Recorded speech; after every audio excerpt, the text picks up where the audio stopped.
All right, let's get to Brock Purdy. There's an awful lot of speculation about Brock Purdy's contract. One of my takeaways from the Lynch Shanahan presser was that, maybe I'm reading this wrong, Chase, and I'm glad that you're here today because you cover the Niners. You'd have a pretty good feel for this. Lynch came out and was like, Brock's our guy, and he's going to be our guy for a long time. Yep.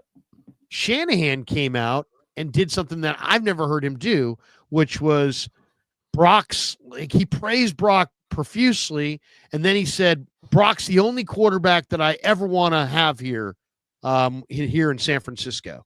So they both really praised him. And my read on that is just that there has to have been some talks between the Niners and Brock's agent. There's no way they're that over the top Brock, if he said, hey, man, it's $70 million or don't call me. You know what I mean? Or $65 million or screw the hell off. You know what I mean? Yeah. Do you think that's I don't know, is that a safe landing spot, or do you think I maybe misgauged that? But I just don't think they're so pro Brock if the first exchange of numbers is just like, no way. So yeah. I kind of viewed their pro Brock verbiage as maybe a real positive sign that the contract talks with Purdy and his agent may get done sooner. Sooner rather than later. Yeah, well, it was pretty effusive praise, for Purdy, as you said. John Lynch comes out and said, he's our guy. And then Kyle Shanahan, as you said, as long as I'm in San Francisco, I want him to be our quarterback. I also thought it was pretty notable how Purdy had said from his locker for his season-ending media gathering, I want to get this deal done early. Then the Niners brass, they said, we want to get this deal done early. It's effusive praise, but what else are the Niners going to say? Of course, they're going to back their quarterback because what he's done since 2022 has been very impressive. And I think that they understand, and Purdy and his camp understand, that everything went wrong this year, and that certainly impacted numbers. Are there some red flags, and are there some concerning trends with his drop-off in play and what we saw this year? Yeah, I think so. But I think the deal with Purdy is if you put good complementary pieces around him, he can be an elite quarterback in this league. And I loved what you said the other day. You can win a Super Bowl with Brock Purdy. Now, you're going to have to win a Super Bowl with Brock Purdy with a really good complementary cast, but they almost won it. They were a few plays away from doing that in February against the Kansas City Chiefs. And so he's capable of doing that. Ultimately, what I think it comes down to, the Niners can tell us he's our guy. Kyle Shanahan can say, I want to be with him the rest of my Niners tenure. How they really feel about him, we will see with the contract that they offer him. If they offer him a contract $30 to $40 million per year, I think that's pretty telling. If they offer him a deal $50 to $60 million per season, then yeah, they really think that Brock Purdy is their guy. And I do think it's very important to get this deal done early to avoid the awkwardness, the drama, and the weird vibes that we saw from this past offseason going into training camp and in the preseason with Brandon Ayuk and Trent Williams. So again, ultimately, I think it comes down to what the Niners offer will go to show what they really think of Brock Purdy. What should that offer be? I mean, this is a difficult negotiation. You saw Chris Sims the other day with Florio. Chris Sims was like, I'd offer him 30. When it's funny too, because Baker makes 30. Yeah, but if Baker were a free agent today off the year that he just had, he wouldn't be offered 30. Yeah. So I don't know. It just seems that seemed really we're going to set a new market with Brock. It's it's hard to win paying your quarterback $50 million. So even though Tua makes 50, he shouldn't. And even though, Lawrence makes 50, he shouldn't. And even though Goff makes 50, it's like, okay. So, I mean, is that your stance? I mean, it seems like some people's stance is you can't win if you pay your quarterback $50 million, but you cover the Eagles.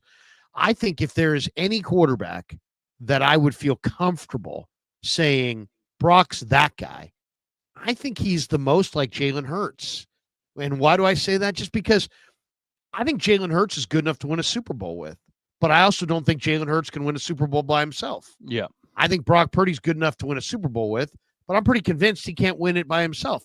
I think both those guys have to have a lot of the same elements: good line, good weapons, good defense. But if they do, I think Hurts could win multiple, and I think Purdy could win multiple.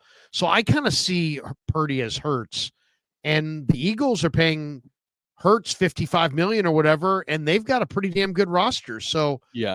what would you say to people that say, "Oh, you can't pay Purdy 50 because you won't be able to have a championship roster around him"?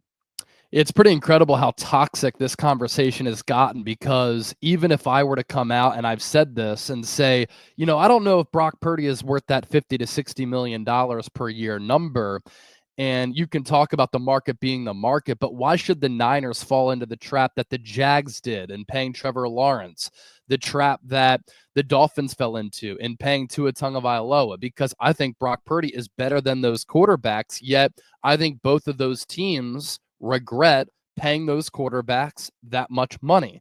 And so just because the market is what it is doesn't mean the Niners also have to follow suit and follow the market, because I think at some point teams are going to be like, well, hold on. We can't just pay all of these quarterbacks this amount of money. The New York Giants paid Daniel Jones $40 million.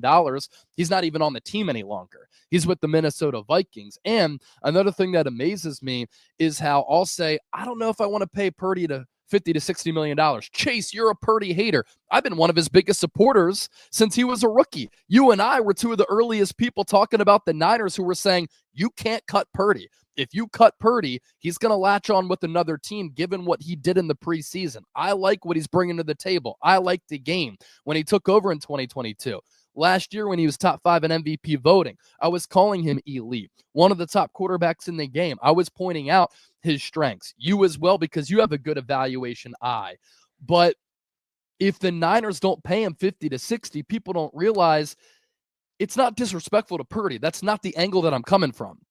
It's actually better for the team, because the Dallas Cowboys have paid Dak 50 to 60. Now they're paying him 60, and the rest of the roster is watered down. And so my concern with paying Purdy is that he needs complementary pieces around him, like Jalen Hurts. But if you pay him that much money, are you going to be able to build up a team around him that's going to be able to maximize him? Because I don't know if he's going to be able to lift up others. The Eagles are able to do it because Howie Roseman is a genius with the cap. A lot of other teams aren't geniuses with being able to pull off these financial gymnastics. Now, the Niners do get creative on the cap. They're one of the best organizations at doing that. But the concern with paying him that much money, does the rest of the roster get watered down because you're giving him that much money? And so what I would love is 40 to 50 million, because that average annual value, I think, is more along the lines of what Purdy is worth, yet the market is 50 to 60. But if you pay him 40 to 50, it allows you to have a really good roster around him, which is what I think the Niners need. So I don't think he's going to take a hometown discount. I had reported that his camp is going to settle for that. And I think the Niners are going to pay him 50 to 60. I just worry what the rest of the team is going to look like if that is the figure. Who do you think runs the negotiation, Brock or the agent? Do you think the agent is out to make a name for himself because Brock is his only high-profile client, or do you think the agent is trying to do the best by Brock? And when I say that, I mean, well, Brock making the most money is obviously a good thing for Brock, but I don't know that I would agree with that, because in reality, Brock Purdy at his core is insanely competitive and is not going to be happy with Dak Prescott money on a losing situation. He's going to want to win. So to me, it seems like if you really are all about winning, and I think Brock is, don't you want to make sure that the contract is structured so it enables you to win? So I think that it's not just about the most, it's about the right figure that pays you handsomely, but also enables you to win. It's kind of tricky, isn't it? Because it's not like, hey, are you the winner if you make 62 million? Well, yeah, you're setting the new standard. The Players Association would say you're a winner, but are you a winner if that number prevents your team from ever playing in another Super Bowl again? Probably not, because then the fans are eventually going to come for you, and the media, and it's going the pressure of the whole thing of not winning is going to all fall on your head. So to me, it's like this is where it takes like a lot of maturity as a prospect. It's not just get me the most. It's like get me a lot and get me a chance where I can win a championship. Because if you don't have both, what do you got? Yeah, and I think you bring up a good point. Brock Purdy is the most notable client for Kyle Strongton, who is a good dude. Like, I've talked to him many times, and I think that he's going to want to make a statement in this contract negotiation to back his client, because his client is his most notable client. That'll help him for the rest of his career if he's able to win this negotiation. But I think part of the process for him and Purdy's been the best bargain deal in the NFL throughout the course of his rookie contract. He will make $1 million this year, the final year of his deal. He's played for under $1 million the previous 3. And at the level that he's played, it's not even close. He's been the best bargain contract in the National Football League. And so I think they're going to try to make up for what Purdy has not made financially with this new contract. I also think there's a part of Purdy too where he wants to get this deal done. He understands that he's a little bit limited as a quarterback. And if it gets to a point where the Niners are pretty steadfast in their offer and it's a number that Purdy and his agent and his camp like, I think that they can come to an agreement on that deal without things getting too hostile. I don't think that you're going to see Purdy taking to social media like Deebo Samuel did and Brandon Ayuk did to make these things messy, because Purdy even said it himself. I don't like this drama.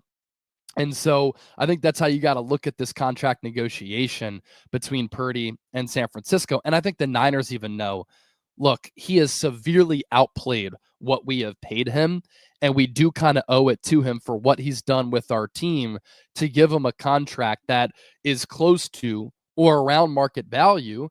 And the numbers also don't lie. Statistically, he's been one of the top performing quarterbacks in the league. It also helps Purdy, Larry, that this quarterback draft class absolutely stinks. And there aren't free agent alternatives who you can sign in free agency who are going to be better than Purdy. He's so much better than all of the QBs in the draft and who are among this free agent class. It's going to be very interesting to see how it plays out. But the first indication of at the presser is that if he had asked for crazy money, I think they would have been more cagey in how they described him. I got to think after watching that presser that they'll be able to get something done. 2 last quick thoughts on the quarterback thing. Give me the number AAV that you would shoot for if you were the Niners. Give me the number that you think the AAV will ultimately be. Yeah, if I'm the Niners, I think realistically, even though the number scares me a little bit of going in that $50 to $60 million per year range, I want to start these contract negotiations off on the right foot. I'd offer 50 right from the bat. And that's what I would offer him right from the get-go, is 50 per year. And then I'd see where Purdy wants to go from there.